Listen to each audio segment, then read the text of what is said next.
కేటీఆర్ మాట్లాడుతున్నారు, లైవ్ లో చూద్దాం. కలర్లు మారుస్తుండు కానీ నేనేమంటున్నా అంటే ఒక్క కొత్త పథకం లేదు, ఒక్క ఇటుక కట్టి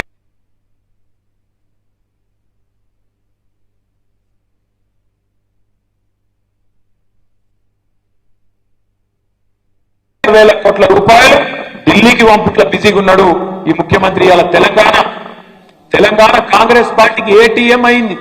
ఏటీఎం అంటే ఇరికేనా? ఎప్పుడు కావాలంటే అప్పుడు పోవాలి, కార్డు గీకాలే, పైసలు గుంజాలి. సేమ్ తెలంగాణ పరిస్థితి ఇలా కాంగ్రెస్ లో గట్లే అయిపోయింది. ఎప్పుడు కావాలంటే అప్పుడు రేవంత్ని విలువాలి, గీకాలే, పైసలు పోవాలి, గట్ల అయిపోయింది. ఇవాళ తెలంగాణ కాంగ్రెస్ కి కూడా ఏటీఎం అయిపోయింది. కానీ తెలంగాణలో పరిపాలన ఎట్లయిపోయింది? పిచ్చోని చేతిలో రాయి లెక్క అయిపోయింది.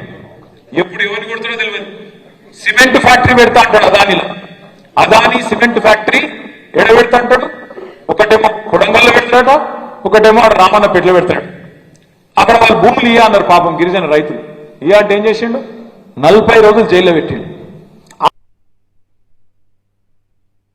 సంబంధం రాబోయే అంటే లేలే, నువ్వే ఉన్నావు, నువ్వే కొట్టించినావు, అందులో దొరకబడతా అని చూసిండు.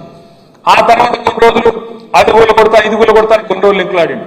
ఏం చేసిండే రేవంత్ రెడ్డి 6 గ్యారెంటీల విషయంలో అంటే 6 గ్యారెంటీలు ఎప్పుడో మర్చిపోయాడు.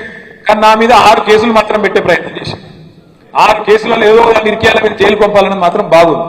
నేను మీ అందరినీ కోరేది ఒకటే, కేసుల గురించో ఫీజుల గురించో